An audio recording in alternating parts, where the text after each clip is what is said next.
Not a So problem, Zen, mate. Not a welcome, problem. welcome, buddy. you're on, Thank you you're on so live much, now. mate. We're gonna officially. Thank We're you gonna for having start, me, mate, mate. because you. It's okay, mate, because we've been chatting, and because we haven't seen each other for. I'm trying to figure out when the last time we saw each other was. It was what, Oh, 10 years ago, 50? no, at Oh, mate, least it'll 10, be somewhere. yeah, 10 plus Be years. Yeah, somewhere. it'll be 10 plus years. Yeah, So we've 100%, mate. been mates now for 10, 15, 20 years. We've been in the same industry for 10, 15, 20 Yeah, years. Our paths have crossed, and now I've dragged you on to Ditch the Dad Bod, and you've been an outstanding contributor and a man of wise words. So welcome, mate. Welcome to the Meet the Members section. And I'm going to right. ask you 5 dad bod questions. I'm going to pick your brains and all that stuff. But let's go back a bit. So tell us for the guys who tune in, because the purpose of this is meeting the members and figuring out some of the guys on their journey. Of course. You've been in and around the fitness industry and the wellness industry all your life. Is that right? Am I paraphrasing that, or am I on the right track? No. Pretty much 35 plus years. Yep, in the fitness industry. So you're spot on. You're a champion bodybuilder back in the day. I've seen your pics of this amazing body in your former life. Yeah, my former life back in the late 80s, early 90s. Yeah. It was about 8 years of my life that I competed pretty fiercely. Did 16 competitions, won 13, and placed in the top 3 in the last 3. So went to national level. Won some championships, so bodybuilding, taught me a lot, particularly about discipline and everything that you encompass. And we're going to obviously talk about, nutrition, the mindset, all the rest of recuperation. All these are just important fundamentals. So I sort of got in the fitness industry because I went to an all-boys state high school. I grew up in Wollongong, and in the late 70s, early 80s, there was a lot of racism, and I went to an all-boys state high school, and I only weighed 100 pounds. I was so skinny, you could hear my bones rattling. That's how skinny I was, Mike, believe it or not. And what got me started was I went to the gym, the local gym, and I met an ex-British bodybuilding champion. I still remember his name, Lincoln Webb. West Indian, right, 5'7". He was so, God bless his soul, he was so dark, he was blue. You know that color, sort of high-pitched blue? Yeah. And they smile and open their eyes and this white light. They open their eyes. It's like, scares the shit out of you. Scared the shit. And I mean, this guy was 220 pounds for a 5'7" frame, and I was only 14, 15 years old, and I just looked at him and I said, wow. I said, what can I do to change my body? And then he took me under, his wing, and he coached and mentored me for a few years. And that sort of started me in the fitness industry, because I became a part-time gym instructor and sort of worked my way through the industry. So when you said there was racism, then what's your ethnic background? Why were people picking on you? Well, I was born in Cyprus. Right, in the Mediterranean, So I'm Greek Cypriot. You're a Greek man. When I was, yes, absolutely. So when I was there was different congregations of different, religion. There was Asians, Australians, Lebanese, Greeks, Italians, Yugoslavs. So it was very cross-cultural. It was like a melting pot, as you would say. But at that time, racism was quite fierce, and when someone looked at you and they looked you in the wrong way, the sensitivities were high. And I, half the time you were brawling and fighting, which is, I'm a non-violent person, but in that time you had to defend yourself. And to be honest, I went to the gym for that reason, just to build myself up so I could look after myself. And that changed my life. And, absolutely. Then I worked on a health farm for a couple of years. Then I went overseas and, ran my PT business for high profile clients in Malaysia and Sydney.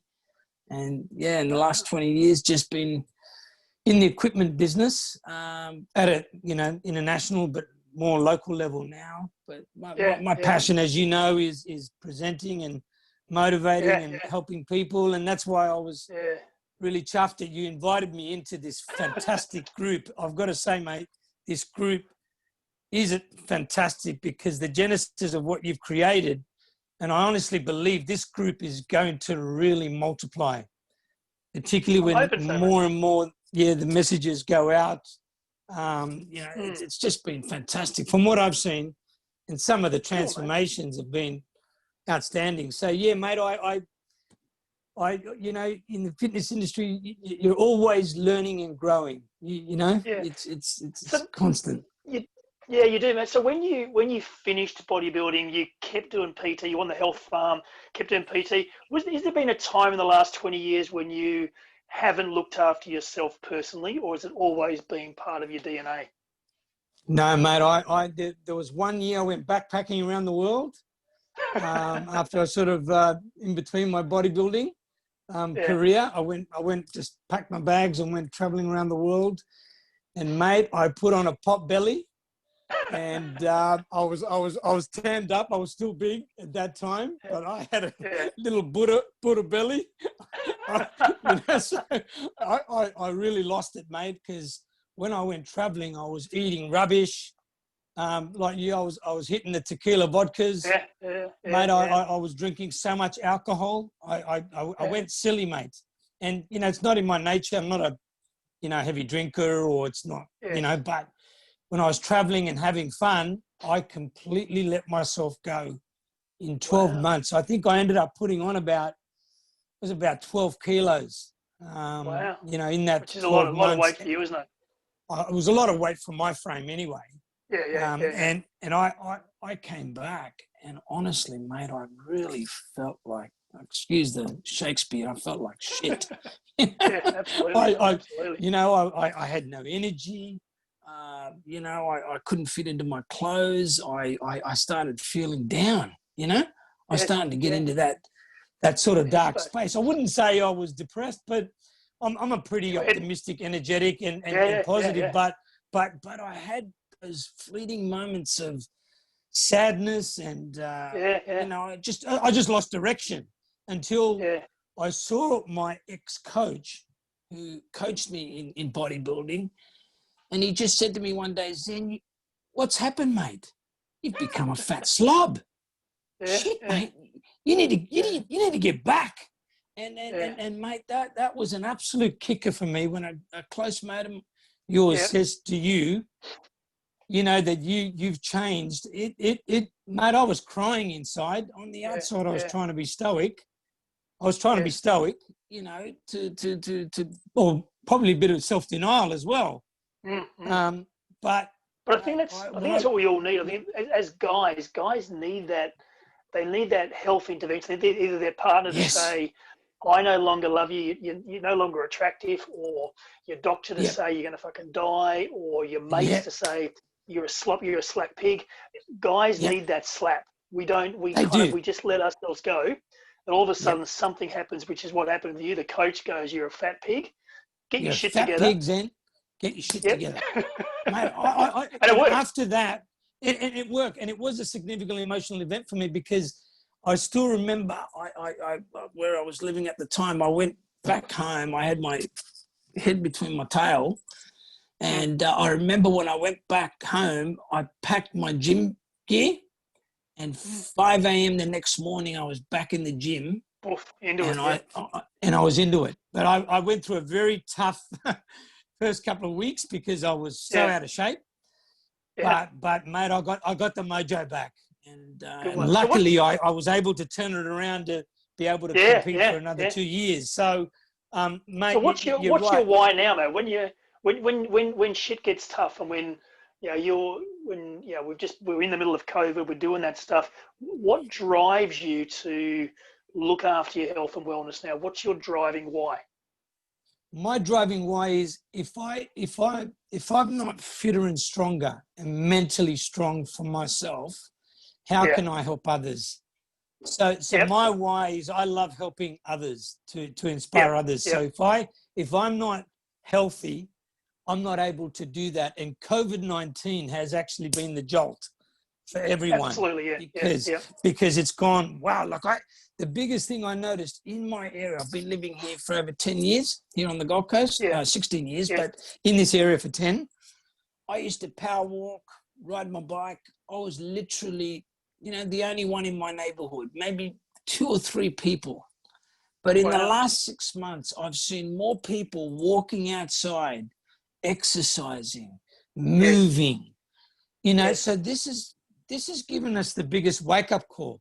Mate, if that's not a big enough why, I'm a monkey's uncle. I mean, you got to wake up. You know what I mean? I think that's the silver lining. I think there's a COVID silver lining. There's so many more people, you're right, and now going, shit, I now need to really focus on myself, look at my own wellness, my health, my family, my kids, my life. So if there's nothing, if there is silver linings to something like COVID, that's one of them. We can now look at ourselves a little bit differently and say, oh, it's time to get my shit together and get in shape. Absolutely, mate. And I've had a few people, in my life that, like I saw my father passed away 10 years ago and he deteriorated badly in the end, 10 years ago when he crossed over the rainbow, God bless his soul. And that was another wake-up call for me as to why I do what I do. Your health is your wealth, Absolutely. And So if when you say you do what you do, for the boys who are listening in who don't know you, you teach yoga, you speak, you do motivational speaking. What other stuff do you do generally that's helping and spreading the love? So I've been, I sort of, yoga's changed my life 8 years ago. I went to a studio down the road and it was actually hot yoga. And the detoxing and cleansing effect through the infrared panels just blew my mind. And I couldn't believe the difference in my health and well-being. And then 4 years ago, I decided to become a, teacher. And my wife was already teaching for 6, 7 years. So she's also been an inspiration for me. Absolutely. To get me into yoga and teach me as well. And so, mate, I teach 4 classes a week. And then I do my own personal sort of training where I power walk or ride a bike. And then I sort of lean more towards plant-based, which we can talk about that later. But I right now I do equipment sales is one aspect, but my passion is coaching and mentoring and motivational speaking, which I try to do through social media and online. And that's how I spread the word, Mike, just like you, what you've been doing with this fantastic group. Because if we don't get the word out there, how will people know? What you don't know, you don't know. And this is why I'm a big believer. It's the little things that make a big difference. And it's sort of, go ahead. No, I was going to say, and also because blokes are crap at asking for help, and that's one of the things that you and I know this, and we find it in the group all the time. The boys come into the group and they stand around the barbecue, they look at the fire like we do when we go to a normal barbecue, and we're very silent until something's relevant or until we get that sort of that motivation. And they're quiet, and all of a sudden they ask for help or something happens. But blokes need it constantly. They need the information, they need the motivation. Then when they're ready, they'll pick it up and run with it. But don't presume that they're not listening, they're not engaged, they're just watching. They're just watching. And sometimes, you sort of unconsciously become the silent sufferer. And that's really prevalent with men because there is one guy that comes to our yoga studio. His name's Aaron Hatig. He actually lives in my local area. Big Maori Kiwi, he was about 320 pounds when he started 4 years ago. Now he's 260 pounds and he's coming, religiously 4 or 5 times a week, and he does a pretty heavy duty concreting work, runs his own business. And mate, what an inspiration. He's at the back of the class because it's not as hot at the back of the room compared to the front where all the advanced, yogis are. But mate, I've watched this bloke in the last 4 years just completely transform and literally brought his whole family into the studio. And this is why I think when I asked Aaron, what flipped the switch? And he said, mate, I couldn't look at myself in the mirror anymore.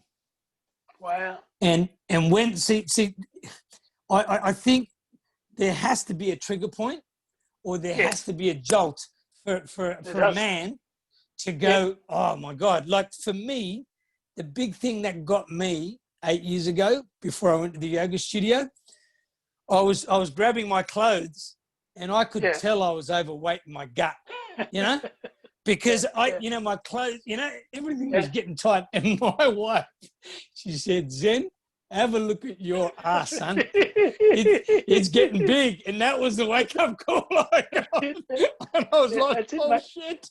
That was it. Come on, Zen. Doesn't love me wake anymore. up, son. He doesn't love me anymore. Oh, shit. I better get my shit together. So, no, mate, I'm sort of down back to where I was, in my competition days. I'm hovering at 69, 70 kgs. I did get back up to about 78, 79, because how old are you now, Zen? I just 55 years young. 55 years. It was the same age. So I'm 54, so 55, yeah. Similar vintages, mate. Great vintage. Great vintage, mate. Absolutely. So that's why, exercise slows the aging process. That was enough for me. Absolutely. Another good reason why we do what we do. Absolutely. So when we talk about food, movement, sleep, mindset, for you, what's the biggest challenge? Are they easy for you to achieve, or is there one area you think is the toughest one for you? No, the toughest one for me was sleep. Okay. Because combination of things, whether it's anxiousness or uncertainty, and just wasn't sleeping well. I was a light sleeper for many years, and but thankfully through yoga and meditation, my sleep patterns have improved dramatically. I bit like you, I did a lot of research. So my background is I'm a sports scientist, majoring in exercise rehabilitation and nutrition, and one of the sciences that I study a lot is sleeping. And I found out that between 10 p.m. and 5 a.m. is the optimal sleeping, where the body totally recovers. So I've for many years, Mike, I was in sleep deprivation, and I didn't realize it until I was, irritable and cranky or sensitive, even though I was quite positive. Just wasn't getting enough sleep. I was averaging about 6 hours Wow. sleep. And I realized that it wasn't enough for me, because I tend to expend a lot of energy. So I need my rest. So my biggest challenge was sleep. And it's only in the last couple of years that my sleep patterns have improved, because of meditation and relaxation and going to bed, by 9:30, up 4:30 every day. That's been my ritual for a long time now. So, yeah, mate, sleep is the big one. So what's a Zen sleep hack then, or a wellness sleep hack? If you said to somebody, because a lot of the boys out there do struggle with sleep, and I still don't think the guys take it as seriously as it should be taken. Because a lot of boys are like, the sleep's the last thing. I'll get my food organized, get my all the other stuff sorted first, then sleep's the last, like you did, like I did. What are some of the hacks that you've found work for you aside from meditation? Yeah, mate, I actually used a bit of a demystifier, like in a bit of lavender or peppermint on your pillow. And or a nice sleep tea, a sleep tea. And the other big hack for me is don't watch TV or play games on your phone, or at least 20 to 30 minutes before you go to sleep, because the brain is wired, and when we're gaming our brain, it's a dopamine hit. This is why you've got to find what works best for you. It's not one size fits all. But I've had to learn a few different hacks to help improve my sleeping pattern. But the other great hack, if you work out and you do it properly, son, you will sleep like a baby, mate. You hit the pillow and you're comatose, mate. And that's it, you're gone. So do you find when you do yoga, because you do yoga at night, does the yoga at night help you sleep, or does it wire you up? No, it wires me up, Mike. It wires me up. And I've got to wind down. I have to use a lot of the techniques to wind down. But luckily I've changed my structure where now I do most of my classes early mornings, and I have only one evening. Yeah. And so I've sort of tried to change that because I was way too wired. And then what happens is you sit on the couch, you watch a bit of Netflix because everyone watches Netflix, as we do. and then as we do, and all of a sudden you get into a Netflix binge, and that's how you can derail easily. Yes. So that's why I've had to find ways to just relax. Like sometimes I'll just play with my dog, my puppy, throw the baton and it retrieves. Just try to relax myself without trying to hype myself at night because I was too hypo, mate, and then I wouldn't sleep properly, and then the next day I'd feel flat. I'd feel sideways. Yeah.